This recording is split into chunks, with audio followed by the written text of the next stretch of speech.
Welcome to another Tabitha's Glass Emporium YouTube video, and we're doing Valentine's Day projects today, so kind of happy early Valentine's Day to all of you out there. Today we're looking at this. This is pressed fibre paper casting. So this is taking 3mm fibre paper and pressing it down until you end up with a beautiful, filling it up with glass obviously, and ending up with these beautiful thin pieces of glass with this wonderful kind of vortexy look to the glass because it's been pressed. So today I'm going to show you how to make these. So the first thing I did was I cut some hearts out of 3mm fibre paper. So this is the thin fibre. It's not the really thin, it's the kind of medium one. So the fibre normally comes in 1mm, 3mm and 6mm. And then I want to glue it to a kiln shelf which has just got some thin fire on it. So I'm just using the Bullseye glass tack gel glue, just putting some dots around. So this fibre paper I'm using has a rough and a smooth side. I'm just going to flip it and put the rough side down. And the smooth side is covered in my flak jack. Oh dear. Oh well, that will burn off. So I'm putting this down and sort of squeezing it down, and then a couple of them I decided to do, rather than full hearts, just sort of the heart forms that I've got ideas for. So putting those in like this. You do want to make sure that your edges are tidied up. You can see these little bits at the edge. You kind of want to make sure that you get rid of bits like that. You can do some grinding afterwards, but as we all know, the neater you do it the first time, the less cold working you have to do after. I'm lucky, I have really great cold working equipment, so it's not so bad, but if you don't, try and get them as neat as possible the first time round. Now this one, as you can see, I've done no cold working on this at all, but actually a tiny little bit of grinding, even with a hand pad, and that'll be good, and maybe put it back in the kiln for a little fire polish. So this is not, you're never going to have to do a lot of cold working on these.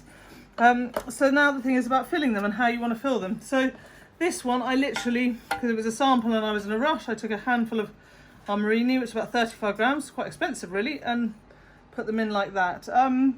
So, you know, some of the smaller ones, because they're not going to take very many, I may well fill it up with murrine like so. I want to make sure there's some in the point, that's for sure. But, you know, the others, I mean, you know, it's going to squash down. And we're looking for the kind of squash down vortex effect. So, and there's some transparent glass here and some opals. And that's where you kind of want to glue the mould down to make sure that, you know, you're not pushing it around. When I'm moving it, it's actually the paper moving on the kiln shelf rather than the other way around. And in fact, if you want to stop that happening, you can always put a couple of dots of glue underneath the paper. Just hold it on the kiln shelf so it doesn't slide around as well, and then it stops it sliding so much. So that's how I'm going to do that one. Now I'm going to have a think about how to do the rest, and I'll get you to come back to me once I've filled a few up. So here you can see them all filled. Now some of them I filled with murrine, so like this one is filled 100% with murrine, and then some, like these ones, I put some coarse frit in. Actually I put some opaline coarse frit and some murrine on top, and this one I put some black frit and just a few murrine as a way of kind of reducing. Now then the couple, like this heart one here, this one over here and this one over here, are all done using our vitrigraph scrap. So I just took our pot of vitrigraph scrap, which looks like this. That's what we send you guys out. And I just poured some out, and I pulled a few bits out. Now if you buy this stuff, you're not going to get all good bits like this, but you will get some really great stuff in like this. And I had a message from one customer the other day who was like, didn't seem very scrappy, it was like amazing the stuff she got in it. But it can be good, and then sometimes it really depends on what we've been pulling. So this one, for instance, was made entirely from the scrap pot, as was this heart. These hearts with the wire, I think you can probably see it on the camera, have got a bit of wire. Now what I needed to do is make sure that each end of the wire is trapped between two pieces of glass. So there's a piece of murrine down there, and then I'm just going to put another one on top like this. So there's the same on this one and over here, and I'm just hoping it's going to trap and squash in the glass okay. And then the couple here are filled with murrine, but they're kind of on the ends of murrine, but which were so pretty because they've got so much clear in them, and they're going to come out really nicely. And then this one was just filled with orange murrine. You don't need to pack stuff tightly on this. In fact, you definitely don't want to pack stuff tightly. You want to make sure there's a bit of space between, for when it's pushed down, that it squashes down. Like, I'm a bit worried that this pink one has got a bit too much in it, and I might take one of the murrine out or some of the frit out, because I just think it's got a bit too much in it, and I'll neaten that up in a minute before I put it. So it's effectively now going to go in the kiln. And then you need to kiln wash a shelf. So because I got metal, this is our metal shelf that Sandra, who's filming today, broke in half the other day. But actually she did it for a plan, because I needed it broken in half. Because I'm going to put this, which is the other metal shelf, on top in the kiln. And so when it fuses, this will push everything down and make it go nice and flat like these ones. So this will go in the kiln, and the firing shed will be at the end of this, and we can see how it is when it comes out. So there's one thing to say before we move on to the next section of the video.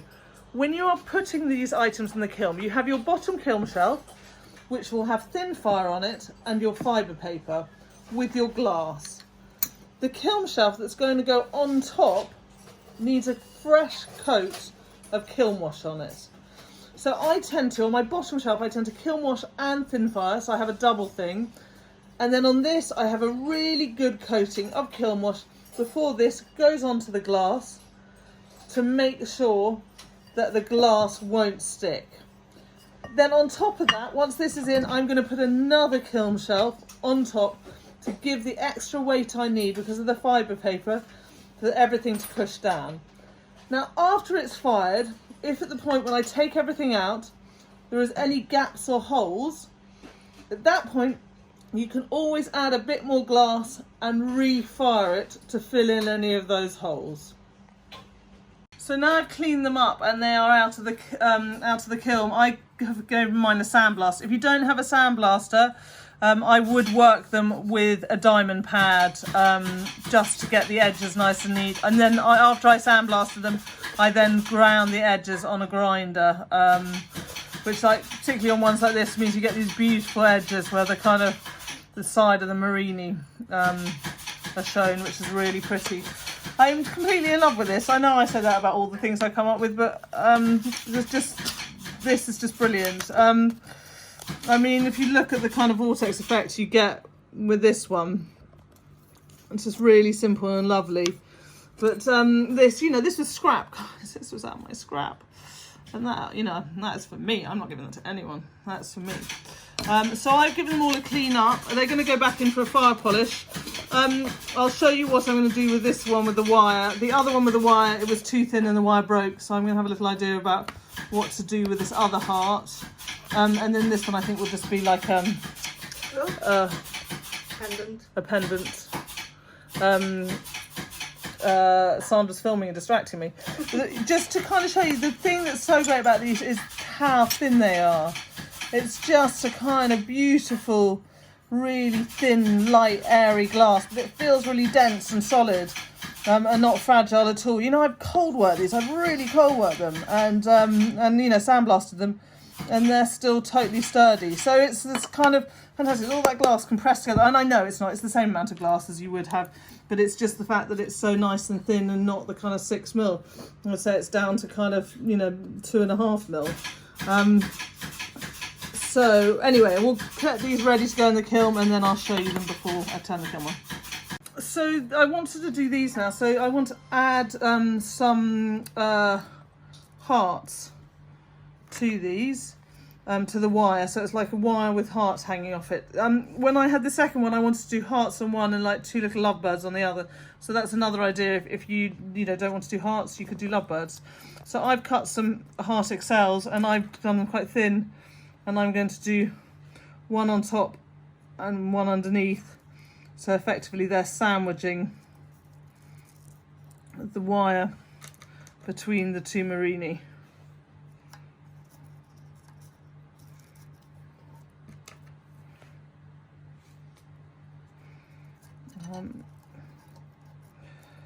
It's a